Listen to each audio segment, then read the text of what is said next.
नमस्कार दोस्तों, स्वागत है आप लोगों का आपके अपने YouTube चैनल में जिसका नाम है गाइड ऑफ मैथ। तो दोस्तों मैं हूं आपका दोस्त अभिषेक। आज की वीडियो है share investment entry in tally prime, यानी कि आपको पता चलेगा कि हम शेयर इन्वेस्टमेंट की कैसे कर सकते हैं एंट्री टैली प्राइम के अंदर। साथ ही मैं आपको यह भी बताऊंगा इसी वीडियो में, जैसे कि opening stock, closing stock, purchases कितनी की है आपने, और साथ में आपका लॉन्ग टर्म कैपिटल गेन कितना है, शॉर्ट टर्म कैपिटल गेन कितना है, ये सारी बातें भी इसी वीडियो में हम लोग कंप्लीट करने वाले हैं। तो वीडियो को अंत तक जरूर देखिएगा ताकि आप लोगों को पूरा जानकारी मिले। और चलिए वीडियो शुरू करते हैं। यानी सबसे पहले मैं आप लोगों को गाइड कर दूं कि भाई जब शेयर की एंट्री आप लोग करते हैं तो शेयर की एंट्री में एक पर्सन वो जिसका मेन काम शेयर्स होता है, यानी जो मेन अर्निंग अपनी कमा रहा है वो सारी की सारी शेयर से कमा रहा है, तो उसकी अकाउंटिंग कैसे करेंगे ये बात यहां पर करनी है।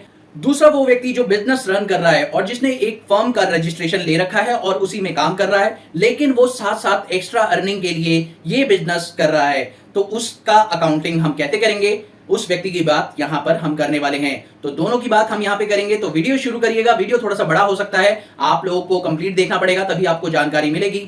तो चलिए शुरू करते हैं वीडियो को और आपको सिखाते हैं शेयर अकाउंटिंग की कंप्लीट नॉलेज। तो दोस्तों चलिए शुरू करते हैं। आप देख सकते हैं मैंने एक कंपनी बना ली है। आप देख पा रहे हैं यहाँ पर guide of math private limited नाम से मैंने एक कंपनी बनाई है और एक डमी कंपनी है। इसमें इसको मैंने जो क्रिएट किया है वो 21-22 में क्रिएट किया है। अब काम स्टार्ट करने से पहले क्या क्या करना होगा, तो चलिए शुरू करते हैं।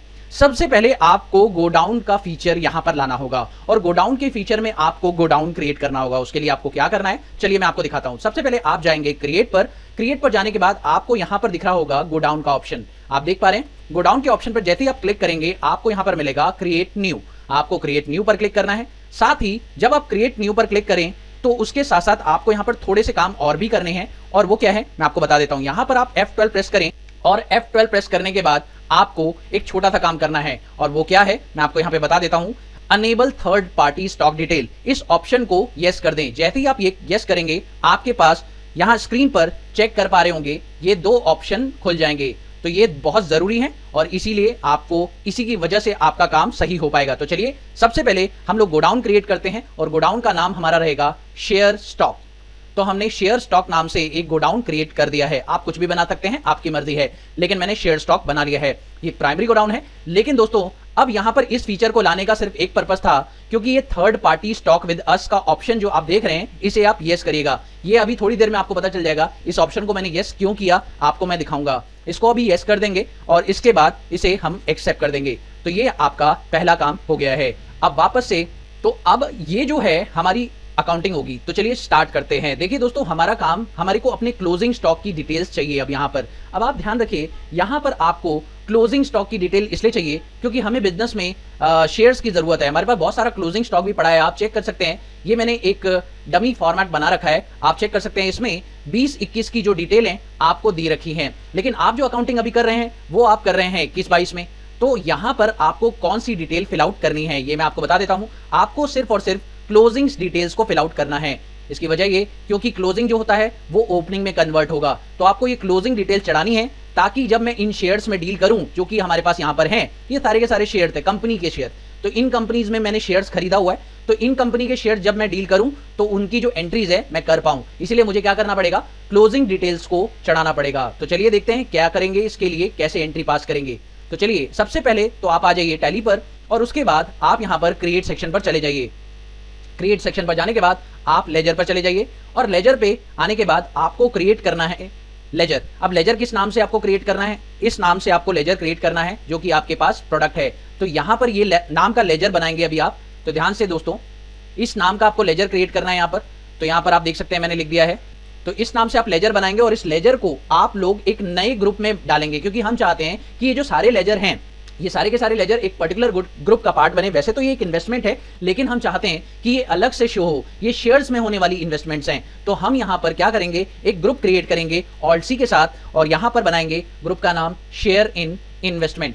इस ग्रुप का नाम मैंने बना दिया है शेयर इन इन्वेस्टमेंट, और उसके बाद इसे एंटर करने के बाद हम लोग इसे अंडर रखेंगे इन्वेस्टमेंट ग्रुप के अंदर। दोस्तों आप ये भी कर सकते थे कि आप इन्वेस्टमेंट के ही ग्रुप को इस्तेमाल कर सकते थे, लेकिन मैंने यहाँ पर इसे अलग इसलिए बनाया है क्योंकि आपके बिजनेस में नॉर्मल इन्वेस्टमेंट्स भी हो सकते हैं, इसलिए मैंने इसे ग्रुप को अलग कर दिया है ताकि ये नॉर्मल इन्वेस्टमेंट से अलग दिखे। मान लीजिए आपने कभी एफडी करा रखी हो या आपने किसी के बिजनेस में इन्वेस्ट किया हो, वो चीज़ें अलग हो जाएं तो उसके लिए आप उसको इन्वेस्टमेंट ग्रुप में रखिएगा। लेकिन कई चीज़ें हैं, जैसे आपने शेयर्स में डील किया है, किसी कंपनी के शेयर्स खरीदे हैं और आप उनकी अकाउंटिंग करना चाहते हैं, तो आप इसके लिए एक नया ग्रुप इस्तेमाल कर सकते हैं। तो यहाँ पर आप क्या करेंगे, कंट्रोल ए से इसे एक्सेप्ट कर देंगे। उसके बाद आपको एंटर करते हुए आना है नीचे, और एंटर करते हुए जहां पर ओपनिंग बैलेंस आपको दिखाई दे रहा है वहां पर आपको ये अमाउंट एंटर कर देना है, जो कि यहां पर लिखा हुआ है 45075। अब दोस्तों, अभी आप सोच रहे होंगे कि यहां पर मैं इसका वैल्यू एंटर कर रहा हूं, लेकिन मैंने यहां पर इसकी क्वांटिटी तो एंटर नहीं की है। तो क्वांटिटी कैसे एंटर होगी वो भी मैं आपको बताऊंगा। पहले मैं ये सारी की सारी वैल्यू जो है एंटर कर लेता हूं। एक और मैं आपको करके दिखा देता हूं दोस्तों, एक एंट्री और आपको दिखा देते हैं। तो इस तरीके से एचडीएफसी बैंक का भी शेयर हमने खरीदा है, तो उसकी भी एंट्री मैं आपको करके दिखा देता हूं। तो इस प्रकार आपकी एक एंट्री और हो गई है शेयर इन्वेस्टमेंट के अंदर, और इसके अंदर भी आप क्या करेंगे, ओपनिंग बैलेंस एंटर कर देंगे। तो यहाँ पर जिसका ओपनिंग बैलेंस जो है यहाँ पर दिया हुआ है, जो कि क्लोजिंग में ही रिफ्लेक्ट हो रहा है, तो ये जो बैलेंस है क्लोजिंग ओपनिंग बनेगा, तो यहाँ पर ये जो बैलेंस आपको दिया है 12750 रुपए, ये आप डाल दीजिए और एंटर कर दीजिए, और उसके बाद इसे भी एक्सेप्ट कर दीजिए। तो इसी तरीके से आप सारे बैलेंसेस एंटर कर लीजिए। मैं भी इसे एंटर कर लेता हूँ, आप लोग भी एंटर कर लीजिए, फिर उसके बाद हम लोग आगे बढ़ते हैं। तो मैं पहले एंटर कर लेता हूँ, फिर आपसे बात करता हूँ।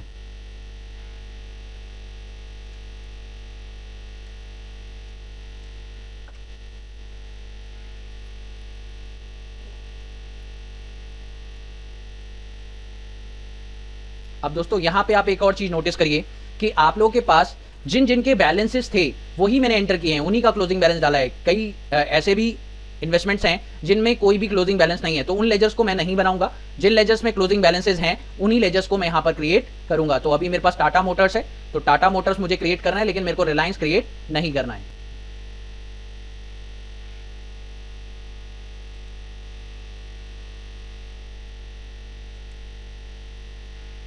तो इस तरीके से मैंने सारे के सारे बैलेंसेस यहाँ पर एंटर कर दिए हैं।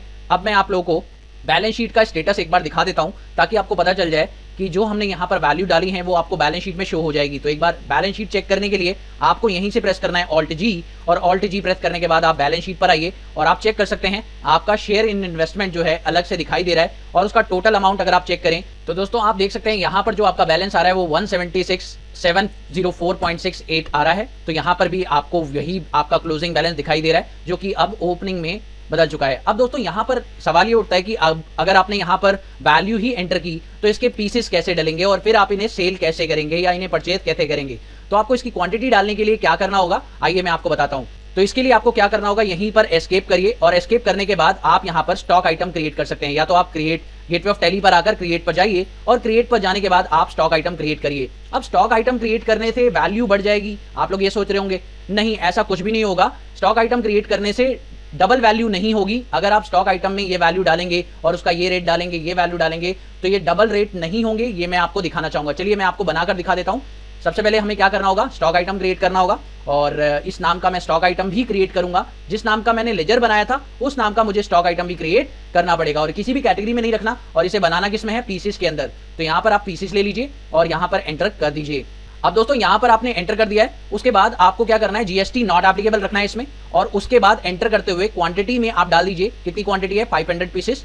और वैल्यू में देखिए, जैसे ही आपने 500 पीसेस लिया तो आपको यहाँ पर लेना होगा शेयर स्टॉक वाला गोडाउन जो आपने अभी अभी क्रिएट किया था। तो शेयर स्टॉक वाले गोडाउन को आपको यहाँ पे लेना है। उसके बाद आप यहाँ पर जो अमाउंट वाले में है, अमाउंट वाले में आप वैल्यू डाल दीजिए, ऑटोमेटिकली रेट अपने आप आ जाएगा। तो वैल्यू अपने आप डालिए 45075। जैसे ही आप ये वैल्यू डालेंगे उसके बाद आप देख सकते हैं रेट अपने आप ही पिकअप हो गया 90.15। तो इस तरीके से आप लोगों को स्टॉक आइटम भी क्रिएट करने हैं। उसके बाद मैं आपको दिखाना चाहूंगा कि इसका कोई भी इंपैक्ट डबल नहीं पड़ेगा, आप खुद ही देख लीजिएगा। तो सबसे पहले मैं ये बना लेता हूं, एक और एंट्री आपको करके दिखा देता हूं। एचडीएफसी बैंक का भी एक आपको स्टॉक क्रिएट करना पड़ेगा। तो इस तरीके से मैंने स्टॉक बना लिया है एचडीएफसी बैंक का भी। इसमें भी जीएसटी आप क्या करेंगे, नॉट एप्लीकेबल करेंगे, और क्वांटिटी को क्या रखेंगे, क्वांटिटी आपकी 15 पीसेस है।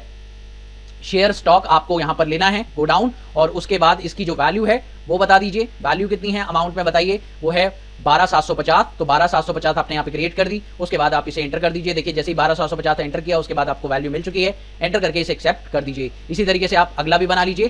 पहले मैं सारे बना लेता हूं, फिर उसके बाद मैं आपसे बात करता हूं।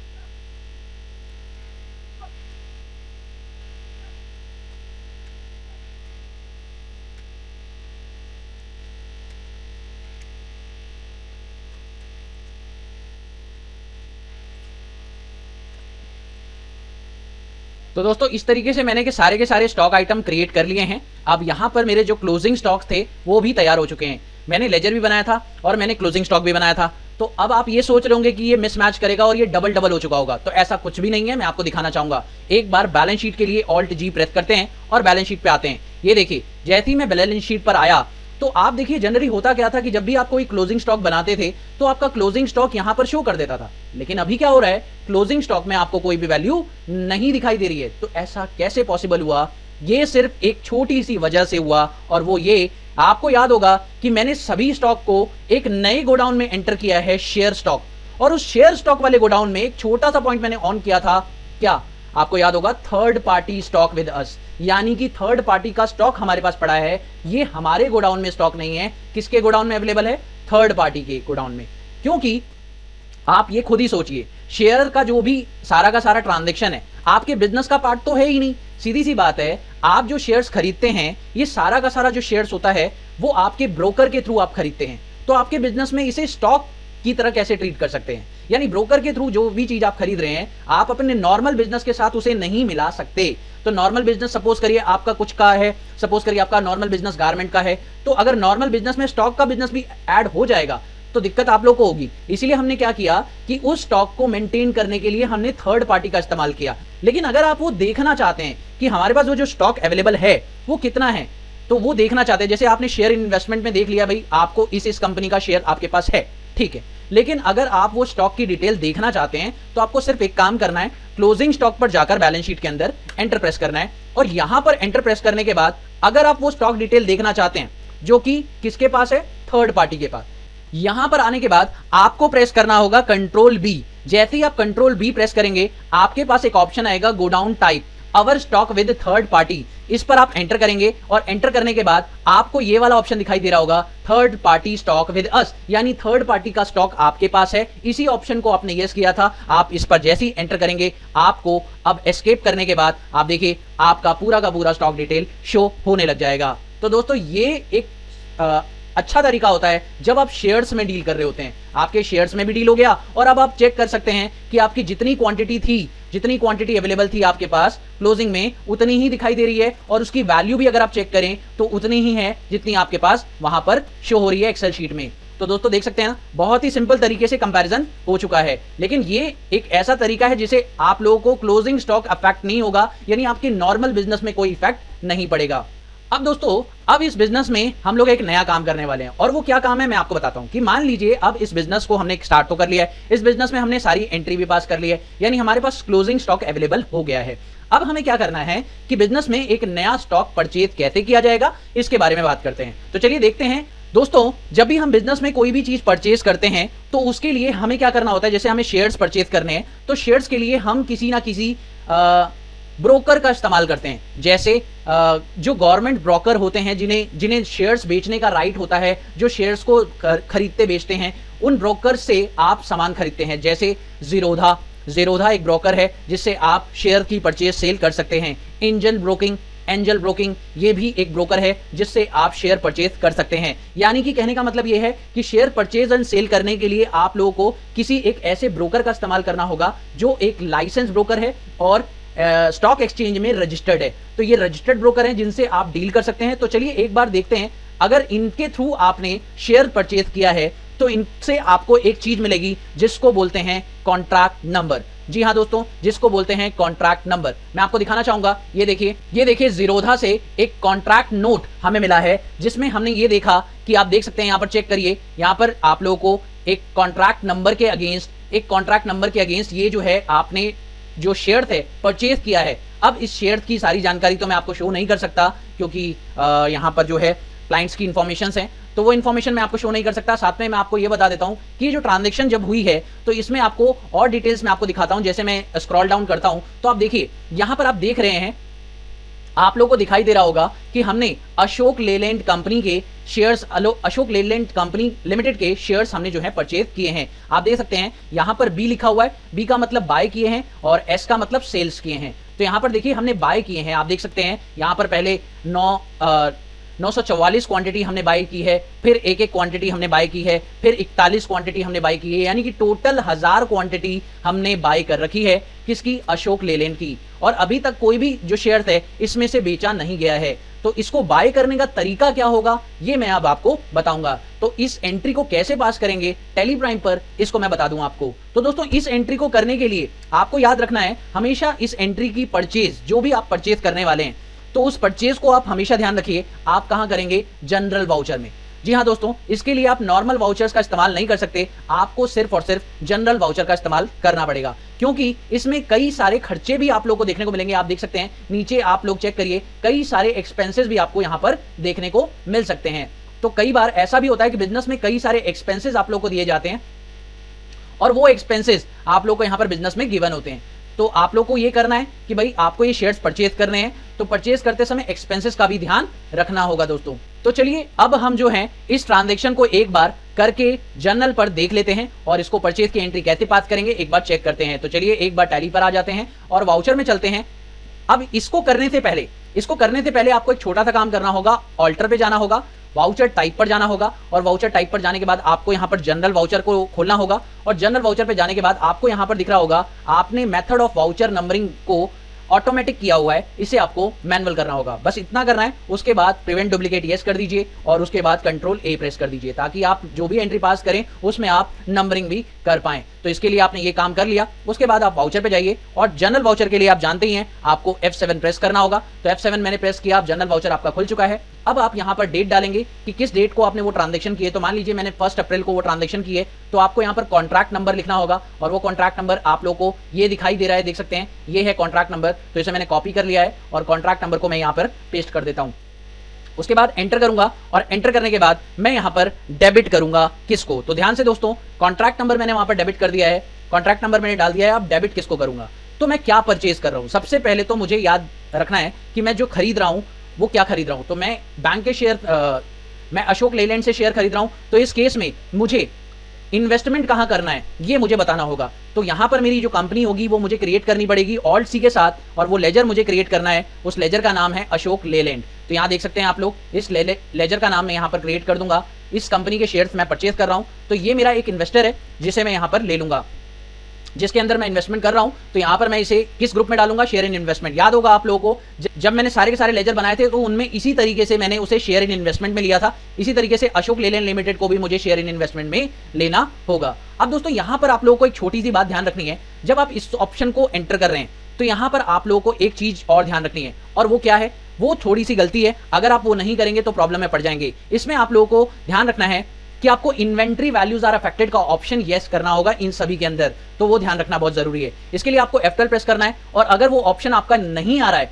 तो यहां पर आप लोगों को ये ऑप्शन यूज करना है, use inventory allocation for ledger. इस ऑप्शन को आप यस कर दीजिए। जैसे ही इस ऑप्शन को यस करेंगे तो ये ऑप्शन आप लोगों के लिए खुल जाएगा। इस ऑप्शन को आपको खोलना होगा, क्योंकि भाई आप ये चाहते हैं कि ये लेजर इन्वेंट्री की तरह भी काम करे, बिकॉज रीजन इज दैट कि आप इसके लिए इन्वेंट्री में भी डील कर रहे हैं। तो सीधी सी बात है, आप इस लेजर को इन्वेंट्री में भी बनाने वाले हैं, तो आपको इस ऑप्शन को यस करना है। और दोस्तों एक बात ध्यान रखिएगा, जिस भी कंपनी का शेयर आप परचेज करेंगे और इन्वेस्टमेंट करेंगे उसमें ये ऑप्शन आपको यस करना होगा, तभी आप इसमें इन्वेंट्री की डिटेल्स डाल पाएंगे, यानी कौन कौन से शेयर्स आप खरीद रहे हैं वो डिटेल्स आप एंटर कर पाएंगे। तो इस ऑप्शन को आप यस कर दीजिए। जैसे ही आप यस करेंगे उसके बाद एंटर कीजिए। जैसे ही एंटर करेंगे तो आपके सामने एक स्क्रीन खुलेगी, जिस स्क्रीन पर आपको वो पूछेगा कि भाई नेम ऑफ आइटम बताइए, कौन सा है आपका जिस नाम का आप आइटम खरीद रहे। तो सीधी सी बात है, मैंने आपको पहले ही बता दिया था कि आइटम का नाम भी बिल्कुल सेम होगा, तो आपको सेम नाम से ही आइटम क्रिएट करना है। ऑल्ट सी प्रेस करिए और आइटम का नाम बिल्कुल सेम अशोक लेलैंड लिमिटेड बना लीजिए, और उसे भी आपको पीसेस के अंदर रखना है, और साथ ही जीएसटी नॉट एप्लीकेबल रखिए, और उसके बाद इसे एंटर करके एक्सेप्ट कर दीजिए। जैसे ही आप एक्सेप्ट करेंगे इसके बाद ये गोडाउन पूछेगा, तो गोडाउन आपको लेना है शेयर स्टॉक वाला, और इसमें आपको क्वांटिटी बतानी होगी। तो चलिए एक बार क्वांटिटी देख लेते हैं। तो यहाँ पर आप चेक कर सकते हैं हमने कितनी क्वांटिटी बाय की है, 944 क्वांटिटी हमने बाय की है। तो यहाँ पर 944 क्वांटिटी हम लोग ये लिख देंगे। तो चलिए यहाँ पर 944 क्वांटिटी हमने लिख दी है। अब किस रेट से है वो तब पता चल जाएगा, जैसे ही आप यहाँ पर वैल्यू डालेंगे 76322.40, 76322.40, जैसे ही आप वैल्यू डालेंगे आपका जो रेट है वो ऑटोमेटिकली आ जाएगा। अब दोस्तों यही रेट है, और इसी रेट से आप चेक करें सारी की सारी एंट्री आपने की तो है, लेकिन ये जो शेयर्स हैं वो अलग अलग दिखा रहा है। हर एक मिनट में आप चेक कर सकते हैं, अगले मिनट मैंने फिर एक खरीदा, फिर अगले मिनट में मैंने एक खरीदा, फिर अगले मिनट में मैंने एक शेयर खरीदा, मतलब एक एक शेयर थोड़े थोड़े मिनट में मैंने खरीदे। आप चाहें तो इन सबको एक साथ भी एंटर कर सकते हैं, इसमें कोई बड़ी बात नहीं है, क्योंकि आप देख सकते हैं सभी का जो रेट है वो बिल्कुल सेम है। लेकिन दोस्तों याद रखिएगा, अगर रेट बदलेगा तो आप लोग को ये एंट्री अलग अलग ही पास करनी होगी, लेकिन इसका टाइमिंग डिफरेंट है, इससे कोई फर्क नहीं पड़ता, क्योंकि ये जो टाइम है किस टाइम पर आपने वो शेयर खरीदा है वो टाइमिंग आपको यहाँ पे दिखाई दे रहा होगा, सिर्फ इसमें डिफरेंसेस है। लेकिन आप क्वांटिटी देखें तो क्वांटिटी बिल्कुल सेम है और रेट देखें तो बिल्कुल सेम है, तो आपको घबराने की बिल्कुल भी जरूरत नहीं है। और आपको टोटल ये देखिए, आपने यहाँ पर 944 की एंट्री कर दी थी, तो 944 की एंट्री आपने कर दी है। अब 56 शेयर और एंटर करने हैं, तो 56 शेयर और एंटर कर दीजिए और टोटल 1000 शेयर हो जाएंगे। तो यहां दूसरी लाइन में इसी के नीचे एक और लाइन आएगी, उसी लाइन में आप क्या करेंगे, दोबारा से शेयर स्टॉक लेंगे और 56 पीसेस यहां पे ले लेंगे, सेम रेट से, बिल्कुल सेम रेट से वो ऑटोमेटिकली ले लेगा। उसके बाद आप चेक कर सकते हैं जो टोटल वैल्यू है आपकी वही आ रही है जो यहां पर दिखाई दे रही है दोस्तों। इसके बाद आपको इसे एंटर कर देना है और जब इसे एंटर कर देंगे उसके बाद आपसे ये पूछेगा क्रेडिट अमाउंट बताइए। अब दोस्तों यहां पर डेबिट और भी चीजें करनी है, और वो क्या है मैं आपको बताना चाहूंगा। डेबिट और क्या करना है, एक्सपेंसेस भी हुए हैं बहुत सारे, तो वो एक्सपेंसेस भी आप यहां पे क्या करेंगे, डेबिट करेंगे। तो आइए देख लेते हैं कौन कौन से एक्सपेंसेस इस बिजनेस में हुए हैं जो आपको यहां पर साथ में डेबिट करने हैं, क्योंकि भाई जब आप शेयर्स परचेज करते हैं तो वहां पर आपको एडिशनल एक्सपेंसेस भी बियर करने पड़ते हैं, और वो कौन कौन से एक्सपेंसेस हैं मैं आपको दिखाना चाहूंगा। तो आइए देखते हैं, वो एक्सपेंसेस भी यहां पर शो हो रखे हैं। ये देखिए, सबसे पहला एक्सपेंस है ब्रोकरेज एक्सपेंस, तो ये भी आपको यहां पर क्रिएट करना होगा। तो ऑल्ट सी करके मैं यहां पे बनाऊंगा ब्रोकरेज एक्सपेंस। ब्रोकरेज एक्सपेंस ले लिया और इसको एक अलग ग्रुप में मैं बनाऊंगा और उस ग्रुप का नाम रहेगा क्या, शेयर एक्सपेंस। अब दोस्तों मैंने इसे शेयर एक्सपेंस में क्यों बनाया मैं आपको बताना चाहूंगा। दोस्तों ध्यान रखिए, इस ग्रुप को शेयर एक्सपेंस में बनाने का सिर्फ एक रीजन है। अब शेयर एक्सपेंस में इसलिए बनाया क्योंकि मैं चाहता हूं कि जो एक्सपेंसेस हैं वो अलग से सेपरेट शो हों, तो इसीलिए मैंने इसे शेयर एक्सपेंसेस ग्रुप में रखा, ताकि जो एक्सपेंस का ग्रुप है वो उसके साथ इफेक्ट ना हो। क्योंकि इनडायरेक्ट एक्सपेंस अगर ले लेता तो नॉर्मल जो है मेरी सिचुएशन अलग अलग हो जाती। कई बार इसे मुझे कैपिटल अकाउंट में रखना पड़ेगा और कई बार मुझे इसे इनडायरेक्ट एक्सपेंस में रखना पड़ेगा, तो ये थोड़ी सी प्रॉब्लम वाली बात है, इसलिए मुझे समझना होगा। कई बार ये जो शेयर एक्सपेंस का लेजर है आपका कैपिटल अकाउंट के अंदर रहेगा और कई बार ये इनडायरेक्ट एक्सपेंस में रहेगा। अब मैं आपको बताना चाहूंगा कि ये शेयर एक्सपेंस इनडायरेक्ट एक्सपेंस में क्यों रहेगा और कैपिटल अकाउंट ग्रुप में क्यों रहेगा। इसकी एक वजह है, जैसा कि मैंने आपको स्टार्टिंग में ही बता दिया था कि इनडायरेक्ट एक्सपेंस में तब इसे रखना है जब आपका मेन बिजनेस क्या होगा, सिर्फ और सिर्फ शेयर्स होगा। अगर आपका मेन बिजनेस एक्सपेंस शेयर है तो आप इसे क्या रखेंगे, इनडायरेक्ट एक्सपेंस ग्रुप में। लेकिन अगर आपका मेन बिजनेस जो है शेयर नहीं है, आप उसके अलावा भी बिजनेस करते हैं, तो इसे आप रखेंगे कैपिटल अकाउंट ग्रुप में। ध्यान रखिए दोस्तों, कैपिटल अकाउंट ग्रुप में तभी रखना है जब आपका ये एक्स्ट्रा काम है, इसमें आपका मेन वर्क शेयर नहीं है, तो आपको इसे कैपिटल अकाउंट ग्रुप में डालना होगा। तो इस तरीके से आप इसे डाल दीजिए और यहां पर एंटर कर दीजिए और इसे क्या कर दीजिए, एक्सेप्ट कर दीजिए। और इसमें अमाउंट आपको बताना पड़ेगा कि ब्रोकरेज एक्सपेंस आपका कितना है, तो 0.01 आपका ब्रोकरेज एक्सपेंस है, 0.01, तो ये आपका ब्रोकरेज एक्सपेंस है, आपने यहाँ पे डेबिट कर दिया। उसके बाद आप दोबारा डेबिट करेंगे, और डेबिट क्या क्या करेंगे भाई, देखिए यहाँ पर आपको एक्सचेंज ट्रांजैक्शन चार्जेस दिख रहे हैं, यहाँ पर एक्सचेंज ट्रांजैक्शन चार्जेस भी आपको लगाने हैं। साथ में एक्सचेंज ट्रांजैक्शन चार्जेस को भी सेम ग्रुप में रखना पड़ेगा आपको। इसे कॉपी कर लेते हैं और इसके लिए भी एक लेजर आपको क्रिएट करना पड़ेगा और यहाँ पर इसको भी शेयर एक्सपेंस ग्रुप में आप रख लेंगे और इसका जो अमाउंट है वो है 2.63, तो ये आप बता देंगे यहाँ पर। उसके बाद और डेबिट करेंगे, और डेबिट क्या करेंगे दोस्तों, यहाँ पर मैं जो डेबिट कर रहा हूँ आज के करंट सिनेरियो के हिसाब से सर्विस टैक्स नहीं लगता, तो मैं यहाँ पर ना सर्विस टैक्स लगाऊंगा ना ये सब लगाऊंगा, मैं सिर्फ एक ही टैक्स लगा रहा हूँ, IGST। तो करंट सिनेरियो के हिसाब से अगर देखा जाए तो यहाँ पर 3 टैक्सेस आप लोगों को देखने को मिलेंगे, CGST, IGST, SGST। तो यहाँ पर IGST आपको शो कर रखा होगा, तो वही मैं लगाऊंगा। तो यहाँ करंट सिनेरियो के हिसाब से ये जो पूरा का पूरा टैक्स है मैं इसे IGST में ही डाल दूंगा। तो यहाँ पर मैं एक लेजर और क्रिएट करूंगा जिसमें IGST रखूंगा और IGST का जो लेजर है मुझे शेयर एक्सपेंस ग्रुप के अंदर डालना होगा। और इसका जो अमाउंट है मैं टोटल बता देता हूँ, जो है मेरा, अगर मैं इन तीनों को मिला दूं, यानी कि कृषि कल्याण सेस, स्वच्छ भारत अभियान सेस, इन तीनों को अगर मिला दिया जाए तो टोटल हो जाता है आपका 36, 37 एंड 38, यानी 0.38 आप यहाँ पे अमाउंट डाल दीजिए, 0.38। उसके बाद डेबिट और करना है आप लोग को दोस्तों, सारे के सारे एक्सपेंसेस अब आपको डेबिट करना है, एक भी एक्सपेंस आप नहीं छोड़ेंगे। यहाँ पर STT सिक्योरिटी ट्रांजैक्शन टैक्स भी है, तो उसे भी आप यहाँ पर क्रिएट करेंगे, सिक्योरिटी ट्रांजैक्शन टैक्स, तो ये भी आपका शेयर एक्सपेंस ग्रुप में जाएगा और इसका भी आपको यहाँ पर अमाउंट लिखना पड़ेगा 81 रुपीज़। उसके बाद आपको फिर से डेबिट करना है और उसके बाद 81 रुपीज़ के बाद सेबी, यहाँ पर एक और आपका लेजर बनेगा, वो है सेबी टर्नओवर फीस, तो सेबी टर्नओवर फीस को भी आपको यहाँ पे क्रिएट करना है। ऑल्ट सी करके ये लीजिए सेबी टर्नओवर फीस आपने बना दी है सेम ग्रुप के अंदर। उसके बाद इसका भी अमाउंट आप यहाँ पे एंटर कर दीजिए 0.16। उसके बाद डेबिट फिर करिए और डेबिट और क्या करेंगे ध्यान से, स्टैम्प ड्यूटी भी आपको यहाँ पे क्रिएट करना है। स्टैम्प ड्यूटी भी ऑल्ट सी करके आप यहाँ पे क्रिएट कर देंगे और इसको भी आप शेयर एक्सपेंस ग्रुप में रखेंगे और इसका भी जो एंट्री है वो 8.09 है। तो यहाँ पर आपने सारी की सारी एंट्री कर दी है। उसके बाद बस आप देख लीजिए आपका जो टोटल अमाउंट है वो मैच हो जाना चाहिए 80942.27 आप देख सकते हैं मैच हो रहा है। और क्रेडिट में क्या आएगा दोस्तों, ये आपको बहुत ध्यान से सोचना है। तो यहाँ पर हम लोग जो क्रेडिटर बनाने वाले हैं दोस्तों, याद रखिए हम लोग अशोक लेलैंड का जो शेयर है हमने इन्वेस्टमेंट तो कर दिया, लेकिन इन्वेस्टमेंट करने के लिए हमें किसी को पेमेंट भी तो करना पड़ेगा। तो पेमेंट किसको करेंगे, जिससे वो इन्वेस्टमेंट हमारे लिए खरीद कर दी। तो हमने उधार में खरीदा है क्योंकि हमें पेमेंट करना पड़ेगा। तो पेमेंट करने के लिए हमारी जो कंपनी थी, तो हमने जो क्रेडिटर बनाया वो किसको बना लिया, जीरोधा ब्रोकिंग लिमिटेड को। यहां पर हम उसको क्रेडिटर बना लेंगे और इसको हमें पेमेंट करना है। ध्यान रखिए दोस्तों, क्योंकि सीधी सी बात है वो हमारे लिए क्या कर रहा है, शेयर्स को परचेज कर रहा है और हमें शेयर तो दिला दिया, लेकिन हमें अब पेमेंट किसको करनी है, जीरोधा को। तो ये हमारा क्या बन जाएगा, क्रेडिटर। और याद रखिए बिल बाय बिल का ऑप्शन आप नो करेंगे और इन्वेंट्री वैल्यू और अफेक्टेड भी नो करेंगे। और जैसे ही आप ये करेंगे एंटर करते हुए आप चेक करेंगे, यहाँ पर आप चाहें तो उसका जीएसटी नंबर भी डाल सकते हैं, अदरवाइज आप ना डाले तो कोई प्रॉब्लम नहीं है। एंटर करेंगे तो आप देखेंगे इसका जो टोटल अमाउंट है वो यहाँ पर आपका आ चुका है। तो ये हो गया एक नॉर्मल परचेज। तो इस तरीके से आप परचेज एंट्री पास कर लेंगे और इसमें लिख देते हैं बीइंग। तो ये हमने लिख दिया है, इस तरीके से आप एंट्री पास कर लेंगे। तो ये एक एंट्री आपकी पास हो चुकी है, ये हो गया एक परचेज एंट्री। दोस्तों इस तरीके से आप एक परचेज एंट्री पास कर लेंगे। अब दोस्तों आगे बढ़ते हैं। अब मान लीजिए कि आपका ऐसा होता है कि कोई भी बिजनेस है जिसमें आप परचेज तो कर रहे हैं लेकिन आप सेल भी कर रहे हैं। मान लीजिए ऐसा भी होता है, कई बार ऐसा होगा कि बाय भी कर रहे हैं, बाय करते करते साथ में आप सेल भी कर दें, तो ऐसा भी हो सकता है। तो उसके लिए भी मैं आपको दिखाना चाहूंगा दोस्तों, चलिए देखते हैं। उसके लिए मेरे पास एक और जो है एंट्री है जिसमें मैं आपको दिखाऊंगा। हमारे पास एक पहले से बना हुआ शेयर है जिसमें हमने इन्वेस्ट कर रखा है, आपको मैं दिखाना चाहूंगा वो इन्वेस्टमेंट कौन सा है, मैं आपको बता देता हूं। ये देखिए आपको बैलेंस शीट में चेक कराता हूं, अभी करंट सिनेरियो आप चेक कर सकते हैं, हमारा शेयर एक्सपेंस इतना दिखाई दे रहा है। और अभी मैं आपको दिखाऊं तो यहां पर आप चेक करें, हेमी प्रॉप नाम से जो कंपनी है जिसमें मैंने शेयर इन्वेस्ट कर रखा है। अब मैं क्या करने वाला हूं, इसके शेयर्स को बेचने वाला हूं।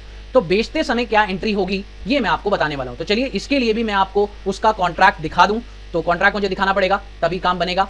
तो दोस्तों आप चेक कर सकते हैं, यहां पर आप लोगों को दिखाई दे रहा है ये कॉन्ट्रैक्ट नंबर है। अब इस कॉन्ट्रैक्ट के अंदर आप देख सकते हैं उसके सारे के सारे शेयर्स 500 के 500 शेयर्स बेचे जा चुके हैं। अगर मैं आपको एक्सेल शीट में दिखाऊं तो इस कंपनी के मेरे पास 500 शेयर्स अवेलेबल थे और अब इस कंपनी के 500 शेयर्स को मैं बेचने की बात कर रहा हूं 91.65 के रेट से, जबकि वो मेरे पास 90.15 के रेट से अवेलेबल हैं। तो दोस्तों इसको मुझे करना है। अब इसका एंट्री कैसे होगा ये मैं आपको करके दिखाता हूं। तो चलिए देखते हैं कैसे इसकी एंट्री पास करेंगे। उसके लिए आपको वापस से वाउचर पे चलना है और कॉन्ट्रैक्ट नंबर बताना होगा। कॉन्ट्रैक्ट नंबर आपका बिल उसी पर लिखा होता है, जो आपको कॉन्ट्रैक्ट नंबर मिला होता है उसी के ऊपर आपका लिखा होता है। ये देखिए मैंने यहाँ पर हाइड कर रखा है, आप लोगों को मैं बता देता हूँ। कॉन्ट्रैक्ट नंबर जो होता है वो किस फॉर्मेट में होता है मैं आपको वो भी बता देता हूँ। कॉन्ट्रैक्ट नंबर कुछ इस फॉर्मेट में होता है, जैसे CNT लिखा रहता है और 2021 का है तो 2021 लिखा रहेगा और स्लैश कुछ नंबर्स लिखे रहेंगे। तो इस तरह का कॉन्ट्रैक्ट नंबर होता है, आप लोगों को ये ध्यान रखना है। अब ये जो सेल हुई है वो किस डेट को हुई है वो आपको डेट बतानी होगी। जैसे मान लीजिए ये 2 तारीख को आपकी सेल हुई है तो यहाँ पर 2 तारीख डाल दी। अब उस कंपनी का नाम आपको सिलेक्ट करना होगा जिस कंपनी के शेयर थे। तो शेयर किस कंपनी के थे यहाँ पर आप चेक करिए।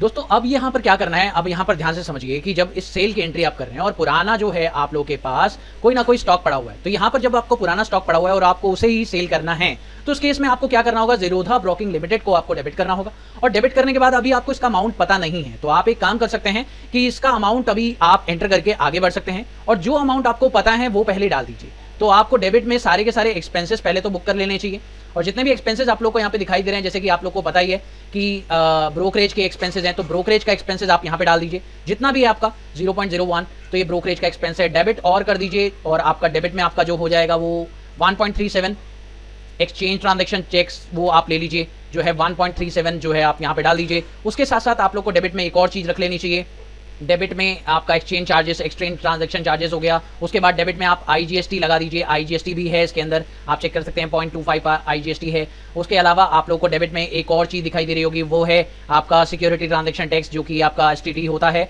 और इसको भी आप यहाँ पे डाल देंगे 46 रुपीज़ का। उसके अलावा आपको यहाँ पर दिख रहा होगा 0.02, तो यहाँ पर आप लोग को डेबिट एक और चीज़ करनी है और वो है सेबी टर्नओवर फीस। तो सेबी टर्नओवर फीस को भी आप क्या करते हैं 0.02 को डेबिट कर दें। उसके अलावा स्टैम्प ड्यूटी आपको नहीं दी हुई है तो स्टैम्प ड्यूटी आप छोड़ सकते हैं, 0 है और कोई दिक्कत नहीं। तो बाकी कोई और चीज इन्फॉर्मेशन आपको यहाँ पे नहीं गिवन है, सिर्फ इतना कहा गया है कि ये जो इन्फॉर्मेशन आपको दी थी ये सारी की सारी मैंने एंटर कर दी है। अब दोस्तों आपको यहाँ पे क्रेडिट किसको करना है? क्रेडिट करना है आप लोगों को उस चीज को, जैसे आप हेमा प्रॉप को लेना चाहते थे, क्योंकि हेमा प्रॉप ही जो पार्टी है, जो इन्वेस्टमेंट है जो आपने की थी हेमा प्रॉप के अंदर, वो सारी की सारी अब आप क्या कर रहे हैं? रिलीज कर रहे हैं। तो अब आप रिलीज कर रहे हैं, छोड़ रहे हैं, यानी आप सेल आउट कर रहे हैं। तो अब आपको हेमा प्रॉप को क्रेडिट करना होगा और सबसे पहले तो क्वांटिटी आपकी हेमा प्रॉप की आएगी, शेयर हेमा प्रॉप की जो क्वांटिटी है आपकी यहां पर आएगी, और वो कितनी आएगी? याद रखिएगा दोस्तों, हेमा प्रॉप का जो लेजर है उस लेजर के अंदर आपको शेयर इन इन्वेस्टमेंट का जो ऑप्शन है वो ऑन रखना है, साथ में इन्वेंट्री वैल्यूज आर अफेक्टेड का ऑप्शन भी ये रखना है। ये बहुत ध्यान से, अगर आप ये नहीं करेंगे तो आपके पास ये स्क्रीन नहीं अपीयर होगी, और इसमें आपको हेमा प्रॉप लेना है और शेयर स्टॉक का गोडाउन लेना है, और इसमें आपको 57 पीसेस बताने हैं, और जो अमाउंट है आपका यहाँ पर आपको स्पेसिफाई कर देना है। देखिए दोस्तों, सारे के सारे जो रेट हैं वो बिल्कुल सेम है, आप चेक कर सकते हैं, बट हर 1 मिनट में खरीदे गए हैं। सारे के सारे रेट्स एक ही हैं। आप हर 1 मिनट की ट्रांजैक्शन अलग अलग भी कर सकते हैं, या चाहें तो आप एक साथ भी कर सकते हैं। ये हर 1 मिनट की ट्रांजैक्शन है, और अगर आप चाहते हैं तो अलग अलग भी बेटर रहता है, बट रेट एकदम सेम है। मैं चाहूँ तो एक ही कर सकता हूँ, क्योंकि देखिए बिल्कुल सेम रेट है, कोई दिक्कत वाली बात नहीं है।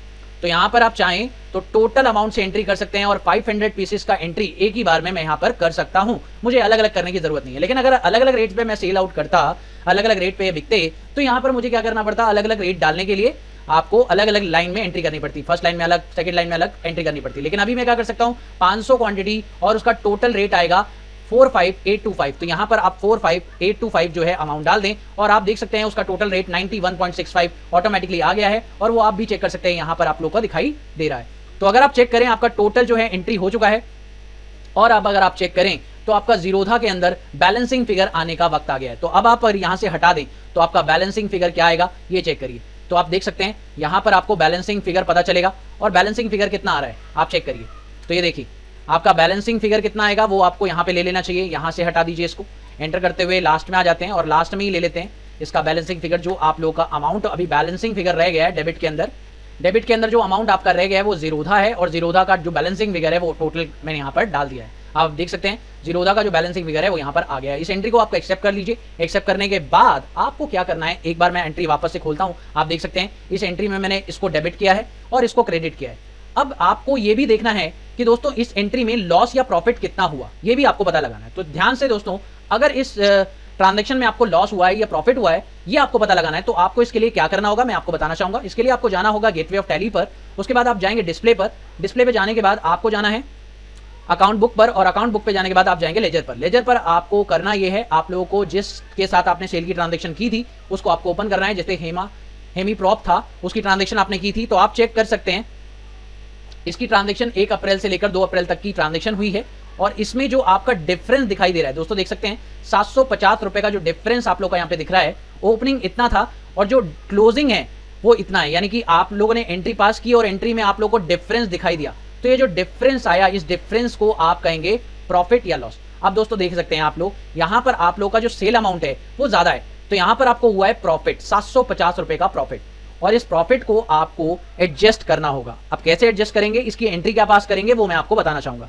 तो चलिए देखते हैं इसकी एंट्री कैसे पास होगी। अगर आप लोग को प्रॉफिट की एंट्री पास करनी है दोस्तों, होता क्या है कि बिजनेस में 2 तरह के शॉर्ट कैपिटल गेन होते हैं, एक होता है एसटीसीजी और एक होता है एलटीसीजी। एसटीसीजी का मतलब होता है कि जो आपने इसी साल शेयर खरीदा और इसी साल में उसे बेच दिया, तो उसे STCG short term capital gain कहते हैं। लेकिन अगर कोई एसेट, कोई स्टॉक, कोई इन्वेस्टमेंट या शेयर, कोई शेयर आपने पिछले साल खरीदा था और आप इस साल बेच रहे हैं उसे, तो उससे होने वाला प्रॉफिट या लॉस उसे कहा जाएगा शॉर्ट टर्म कैपिटल गेन या शॉर्ट टर्म कैपिटल लॉस। तो इस तरीके से आप लोगों को ध्यान रखना है। तो चलिए इसके लिए भी हमें एक ट्रांजेक्शन करनी है 750 रुपए से, और 750 रुपए से ट्रांजेक्शन कैसे होगी इसको भी हम लोग जाएंगे वाउचर के अंदर और जनरल में एक एंट्री पास करेंगे। यहाँ पर आप 001 डाल दीजिए, और इसकी एंट्री भी 2 अप्रैल को हम पास कर देते हैं। अब डेबिट किसको करेंगे, डेबिट करेंगे एसटीसीजी नहीं एलटीसीजी, क्योंकि ये जो हमारा जो अभी हमने सेल किया था हेमी प्रॉप नाम से, जिस भी इन्वेस्टमेंट को हमने बेचा है, उस इन्वेस्टमेंट को हम पुराना इन्वेस्टमेंट मान रहे हैं। सीधी सी बात है, वो पुराना इन्वेस्टमेंट था और हमने पिछले साल खरीदा था, तो उससे होने वाली जो इनकम है वो होगी आपकी लॉन्ग टर्म कैपिटल गेन, और ये आपकी कैपिटल का पार्ट होगी। तो यहाँ पर आपको इसको लेना होगा अंडर कैपिटल अकाउंट। तो यहाँ पर आप कैपिटल अकाउंट ले लीजिए, ठीक है। और कैपिटल अकाउंट इसलिए लेना है, जैसे कि मैंने आपको बताया था, कैपिटल अकाउंट लेने का पर्पस ये है कि अगर आपका मेन बिजनेस कोई और है और आप इसका सिर्फ अर्निंग के लिए, एक्स्ट्रा अर्निंग के लिए इसका काम कर रहे हैं, तो आपको कैपिटल अकाउंट लेना होगा। तो यहाँ पर आप कैपिटल अकाउंट ले लीजिए, और इसमें जो अमाउंट है 750 रुपये आप डाल दीजिए और क्रेडिट कर दीजिए उस बैंक, उस लेजर को, जो आपका हेमी प्रॉम नाम से था, और उसका लेजर। और हाँ, याद रखिएगा इसमें आपको कोई भी आइटम नहीं डालना है, कोई आइटम डिटेल नहीं एंटर करनी है, सिर्फ और सिर्फ आपको यहाँ पर लॉन्ग टर्म कैपिटल गेन दिखाना है और हेमी प्रॉप लिखना है, बस इतना करना है। और यहाँ पर आप लिखते हैं बीइंग, ये एंट्री थोड़ी सी गलत हो गई है तो इस एंट्री को एक बार ठीक कर लेते हैं। लॉन्ग टर्म कैपिटल गेन ले लेंगे और इस बार आपकी एंट्री हो गई है फाइनल। अब आप चेक कर सकते हैं आपका जो टोटल बैलेंस है वो बिल्कुल मैच हो चुका है, तो आपका प्रॉफिट पूरा का पूरा ट्रांसफर हो चुका है। अब आप चेक कर सकते हैं अभी बैलेंस शीट का स्टेटस। तो बैलेंस शीट के स्टेटस में आप चेक करें तो आपको शेयर एक्सपेंसेस में आपको दिखाई दे रहा होगा ब्रोकरेज एक्सपेंसेस कितना है, आप देख सकते हैं आपका ट्रांजैक्शन टैक्स कितना लगा है, जीएसटी कितना लगा है, और सिक्योरिटी ट्रांजैक्शन टैक्स कितना लगा है, स्टैम्प ड्यूटी कितनी लगी है, ये सारी की सारी चीज़ें आप चेक कर सकते हैं। साथ ही आपको अपने क्रेडिटर्स की डिटेल्स भी चेक कर सकते हैं और आप यहाँ पर जो इन्वेस्टमेंट आपने की है उनमें आप पूरा का पूरा डिटेल्स चेक कर सकते हैं। तो ये सारी बातें आप लोग को यहाँ पर कंप्लीट तरीके से देखने को मिल रही हैं। अब आप अगर स्टॉक समरी चेक करेंगे तो वहाँ पर आप लोगों को स्टॉक समरी चेक करने के लिए आप लोगों को क्या करना होगा, यहीं पर आप प्रेस करेंगे कंट्रोल बी, और कंट्रोल बी करने के बाद आपको गोडाउन टाइप में third party godown with us करना है। और जैसे ही आप ये करते हैं उसके बाद आपको यहाँ पर उसका स्टेटस करंट सिनेरियो दिखाई देगा। जो अभी आपके पास अवेलेबल स्टॉक है वो है 1600 कुछ पीसेस, और उसके बाद आपका जो वैल्यू है वो आपका इतना दिखाई दे रहा है। तो इस तरीके से आपका जो करंट सिनेरियो है वो वर्क करता है और इस तरीके से आपकी सारी की सारी शेयर से रिलेटेड एंट्री फिनिश होती है। तो दोस्तों मुझे उम्मीद है कि आप लोगों को पूरी की पूरी जानकारी अच्छी तरीके से मिल चुकी होगी शेयर से रिलेटेड। अगर आप लोगों को कोई डाउट है तो आप मुझे कमेंट सेक्शन में पूछ सकते हैं। वीडियो पसंद आया तो प्लीज इसे लाइक शेयर कर देना, चैनल पर पहली बार आए हो तो सब्सक्राइब करना ना भूलना। Thank you so much for watching this video. Have a wonderful day दोस्तों, हैप्पी लर्निंग, बाय।